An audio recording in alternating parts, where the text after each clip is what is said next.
Քերծվածքակայուն, ջրադիմացկուն եւ հարվածակայուն լամինատների նշված տեսականին ձեռք բերեք իդեալ համակարգի խանութ սրահներից 1 քառակուսի մետրը սկսած ընդամենը 2450 դրամից։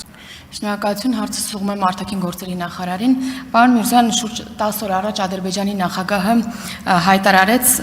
ուղիղ մեջբերեմ, որ մինչև 2024 թվականի հունվարը Հայաստանը հաստատակամորեն փորձում էր խաղաղության պայմանագրում ներառել այսպես կոչված Լեռնային Ղարաբաղի Հանրապետության ճակատագիրը։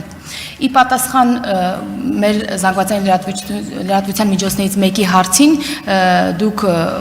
անդրադարձաք այս հարցին, որի բովանդակությունը իհարկե աղավաղվեց ու արդյունքում ձեզ մեղադրեցին հարցը օրակարգից հանելուն, խնդիրը Լեռնային Ղարաբաղի վրա բարթելու մեջ։ Կխնդրեի ձեր արձագանքը սրա հետ կապված։ Հարցին կպատասխանի արտաքին գործերի նախարար Արարատ Միրզոյանը։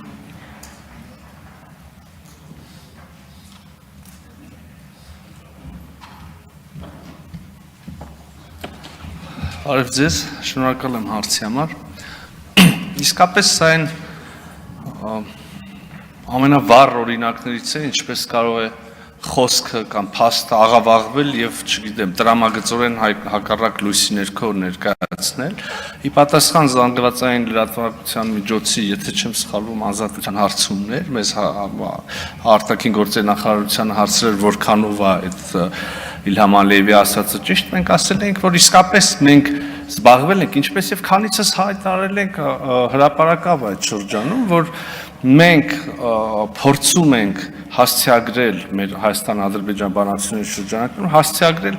Լեռնային Ղարաբաղի հայության իրավունքների եւ անվտանգության հարցերը, այդ թվում եւ ուղիղ խոսակցության նրանց միջև խոսակցության միջազգային երաշխիքների, միջազգային մեխանիզմների ստեղծման ճանապարհով, այդ թվում եւ ջանքեր գործադրեցին, չգիտեմ, ասենք Սոֆիայում հանդիպման կազմակերպման ուղղությամբ մենք վստահ ենք, որ այդ մեխանիզմի ստեղծման պարագայում, այդ երկխոսության հաստատման պարագայում հնարավոր է լինել, որ որոշակի հարցեր լուծել։ Սա է ըստ էության եղել մեր պատասխանը եւ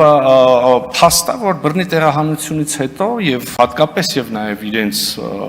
ինքնալուծարման վերաբերյալ այդ հանրահայտ փաստաթղթից հրճակումից հետո դա այդ օրակարգը այլևս չի կարող շարունակվել այն պարզ պատճառով, որ այդտեղ մարդ չի ապրում, հայություն չկա, որ իրավունքների մասին խոսենք։ Սա է եղել արտաքին գործերի նախարարության արձագանքը եւ զարմանալիորեն ստացվեց ինչ, իրենց հատուկ, իրենց տիրապետության տակ եղած աֆիլացված մեդիա ռեսուրսների միջոցով սկսեցին ասել, որ մենք ենք հանել հարցը օրակարգից։ Ես կրկնում եմ,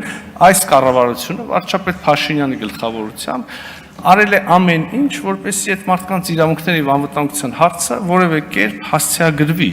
եւ հիմա մեղադրել մեզ այդ հարցը օրակարգից հանելու այն պայմաններում, երբ մենք այս մասին խոսում էինք, մեզ մեղադրում, երբ որ ասում էինք, որ նշաձողը իջեցնել է պետք եւ այդ դեպքում մենք կարող ենք խոսակցություն ունենալ, մեզ էլի մեղադրում էին դավաճանության մեջ, մեզ էլի մեղադրում էին, չգիտեմ, հողեր ծախելու մեջ եւ այլն։ Շատ լավ կլիներ, որ հիմա ստեղ լինեին ձեր ընդդիմադիր գործընկերները եւ այս խոսակցությունը իրանց հետ գնար, բայց ոնց հասկանում եմ կռվել եք երևի էլի նեղացել գնացել են։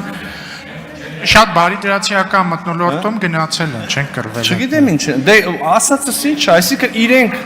որևէ կերպ հրաժարվում էին մասնակցել այդ խոսակցությանը, այդ թվում եւ այստեղ նստած մարդկանց դրդմամբ։ Հանրահայտ չի, որ Լեռնային Ղարաբաղը մերժեց օրինակ մասնակցել Սոֆիայի հանդիպմանը։ Հիմա մեզնից ի՞նչ են ուզում։ Այս ու ձեռ են առնում, ես չեմ հասկանում։ Այս հարցերի պատասխանը լրջորեն պիտի տրվի վերջը, թե չէ։ Ինչքան կարելի է անընդհատ իրանց եղած նույն թերթերի միջոցով ասել Ղարաբաղը հանձնեցին։ Հիմա գիտեք ինչ են ասում, ասեն Ղարաբաղը բանը Հայաստանի կառավարությունը լուծարեց։ Լավ, այդքան կարճ է մարդկանց հիշողությունը, ում են հիմարի տեղ դնում։